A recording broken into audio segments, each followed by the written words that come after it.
Dear Diary, this week. It was a mixed bag. So the biggest thing that I did was over the weekend, Memorial Day weekend. I went down to basically my hometown. It's not quite. It's like an hour away. Went down to Buffalo, did the hometown marathon, and get this right, boy oh boy, do I have a story to tell you about the marathon. So first off, beautiful women everywhere you look. I didn't talk to a single one. I didn't even have my voice to talk to a single one. Not that I would have, to be honest, because intimidating. But as I was going down to the Buffalo Marathon, I noticed, a little squirrel in my throat, so to say. And I knew I was getting sick. My roomie was sick for the first part of the week, and I'm like, damn, that is gonna coincide with my marathon.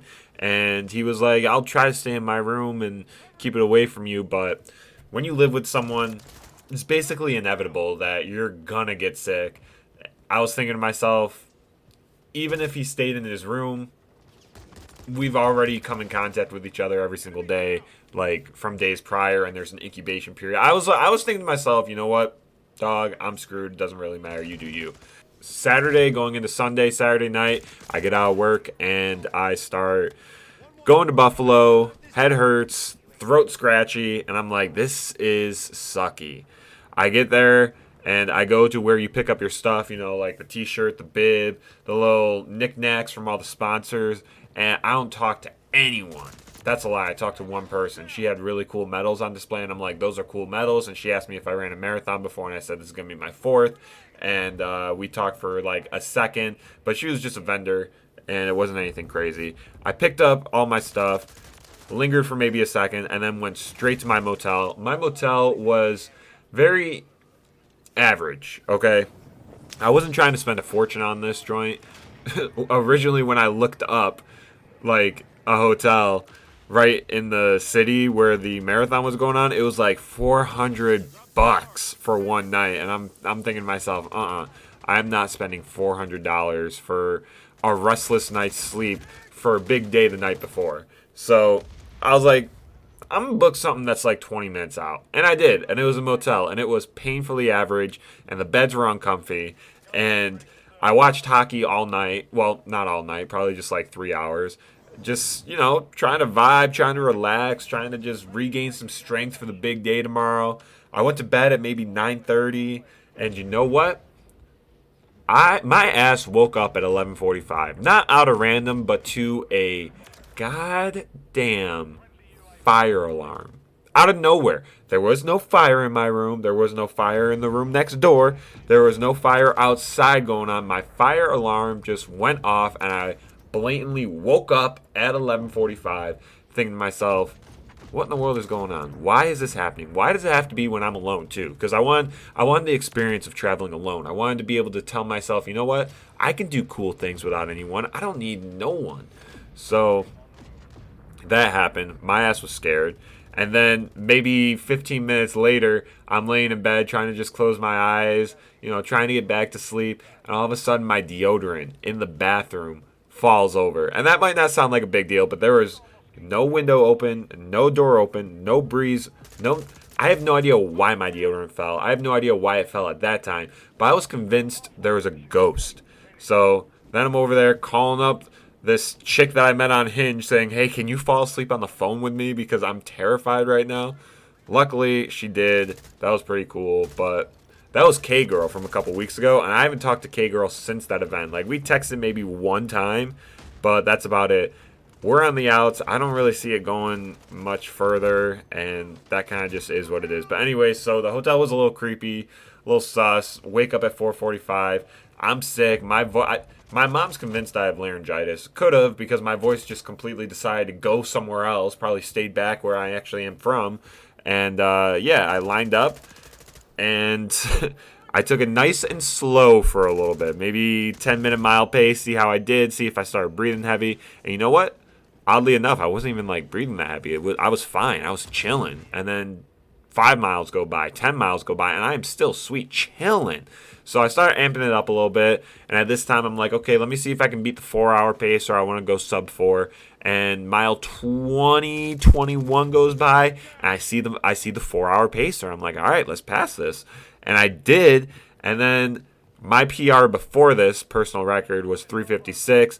At the end of it, after crossing the finish line, my chip time was 3:54:20. So I was pretty hyped. I beat it by like 2 minutes, and that's pretty cool. Strava says I was even a couple minutes under that, but Strava versus the USATF certified time, I'm taking the certified time. So my certified marathon time is 3 hours, 54 minutes, and that was pretty gnarly because I was also not feeling that great. So that kind of makes me want to try another marathon in the next coming months. Hopefully I'll be healthy for it and see how I do there. Other than that, the swag I got at Buffalo is pretty sick. I was wearing it all day for the rest of the day. I wore it to work. I'm like, this is cool. Now I'm a Buffalo Bills fan. I was a Buffalo Sabres fan, but now I'm even more so. And Buffalo's just dope. So that's that. New PR, good stuff, even when I was sick. I am finally coming out the other side of things. I got my voice back maybe yesterday, and we ball. So that's good. What else has been going on? Well, I sent the Blog Era Boys mixtape to both my brothers. And if you don't know what that is because you don't follow MGK or Wiz Khalifa, well, now you know. It's their music, and it's my type of music that I like to listen to. And they came out with a new collab together, mixtape type thing, and it's pretty cool. I really dig it. My favorite songs are Everything Tatted, NPH, Fill My Pocket, and Girl Next Door. Now, the whole Everything Tatted song makes me feel badass, but also like, shoot, I low-key hate my tattoos. Like, a lot of my tattoos, if I'm being honest. Not every single one. Some tattoos I have are decent, but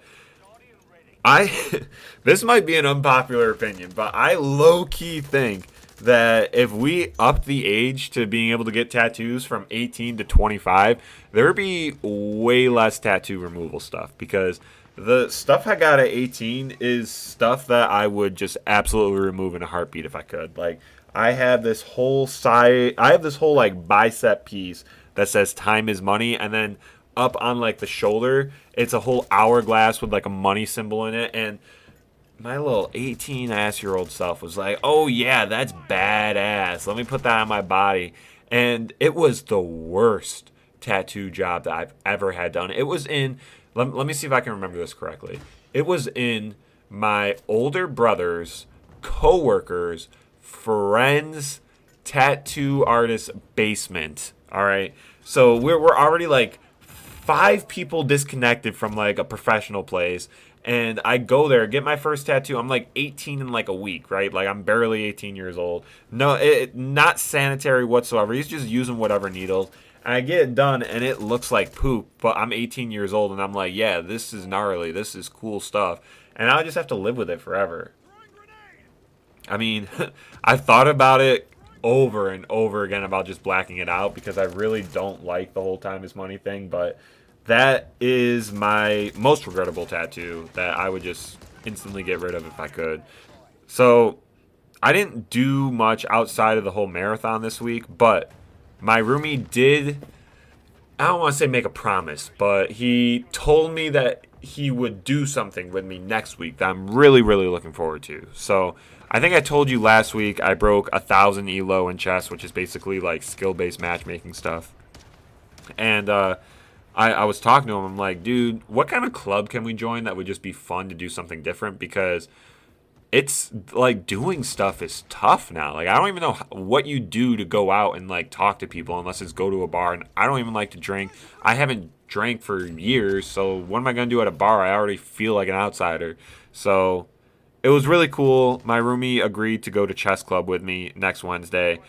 I really hope he doesn't back out because, well, sometimes some people, I don't want to say this directly at him, but sometimes I just come in contact with some people who are a little flaky or non-committal and back out. And I don't know. That's one of my biggest pet peeves. Like, a lot of times when people ask me to go do stuff, I don't want to commit. I tell them maybe, or like that should work out, or I think that'll be good. But I don't like saying yes, I'll do something unless I am 100% sure that I'm going to be doing that. Unless, God forbid, I'm super sick and dying, then I guess it's easy to cancel. But I do not like telling someone that I will be there at a certain time to do something with them and then not be there. It feels disrespectful to their time, disrespectful to myself because I'm not valuing what I say. And I'm not saying he's going to do this, but I'm just saying that is one of my biggest pet peeves. And I hope to God he doesn't do that, because that would just be irritating. Another thing I did throughout the week was I actually did find time to read more, which was nice because Memorial Day weekend had me like an extra day off. So I finished a book that I was reading. It's a Darcy Cody's book. It was a social media influencer island extravaganza where it doesn't really matter what happened because no one really cares, but it was just kind of spooky. People started disappearing, started dying, and it was like murder mystery type, and it was fun, but I was thinking to myself, like, what is this doing for me? It's good to read. It builds attention span, I think, is what I'm looking for. It makes it so that you're not constantly having to be stimulated by like a video or something else in front of you. Like, you have to immerse yourself in a book, and it takes a lot of energy, and I like that practice of it because I don't want to be someone that needs Subway Surfers on the side to function, you know? That is like one of my greatest fears as well, is just, oh God, if I don't have Subway Surfers, I'm biting my nails or something like that. Like that, I hope I never become that way. No shade if you are, but God, that would just bug me. So I was thinking to myself, like, what does reading this book actually do for me? I want to be able to have conversations about actual stories that other people have read. So I looked up on ChatGPT what books I should read, and it spit out try classic route because lots of people have read the classics. So I ordered a classic book from the thrift bookstore online, and I don't know. I'm not going to lie and sit here and be like, I'm going to be a reading guru now, but I hope that I can stick with this habit of trying to read more because it makes me feel productive, even if I'm not doing much. And last but not least, here we come. How is my dating life going now? Well, K-Girl has kind of quietly exited the scene. She was a great person to like hang out with and, I don't know, make some memories with, and it felt nice, but at the end of the day, everyone's time is valuable. I'm not trying to waste anyone's. And if we can just both mutually agree to go our separate ways, I think it's okay. I mean, she hasn't texted me a ton. She texted me one time. I responded nicely, and she left me on delivered, read, whatever it is. And I think we're okay with that. I think that's what it's going to be for a little bit. Now, next week when this next episode comes out, it could be like, we're doing this, and that. I don't know. I don't know the future. But right now I'm chilling. I'm back on the apps. I was, swiping left, swiping right, mostly swiping right because I'm a dude. And lucky for me, I guess, because I know a lot of guys, they struggle. I do get some matches. I don't want to say I'm swimming in matches, but I get like a couple here and there, right? So I have the opportunity to build rapport and to talk to some women, and it's nice, but it's also so frustrating, man, because I had this girl. She was like, yeah, let's go for a walk like tomorrow, and tomorrow would be tonight. Like I was planning on going low stakes walk, just like hang out for maybe 10-15 minutes and then go our separate ways. And I checked in with her like a couple hours before saying, hey, just got out of work, you still good? And she had like this minor complication, and she was like, I'll let you know.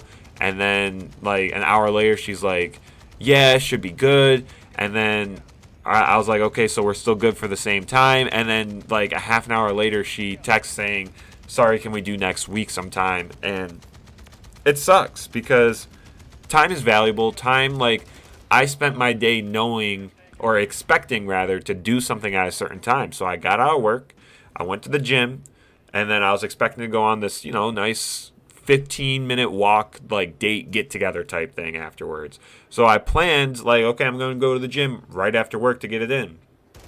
And that's like, it's good, it's productive, but at the same time, I like to come home and like eat something, wait a little bit, and then go to the gym. So I modified my schedule, made it work. I know it wasn't completely set in stone, but the wishy-washiness of yes, no, sorry, next week, like, it's frustrating. It's so tough. And I know some people are going to be like, well, at least you get match. Like, yeah, I do. And that's good. And I try to really play the game, so to say. Like, I want to meet someone. I want to go on dates. I want to do the whole thing. But the apps are just hard because no one owes you anything. Anyone, like, you could set plans up and then they could literally ghost you. Like, there's no rules on the apps. And it's tough, but I'll keep pushing. I'll keep trying. It is what it is. What else am I going to do? Be single forever? That can't be me. Not forever. A long time, but not forever. But yeah, so that's how my week's been. Hopefully your week has been pretty good too, but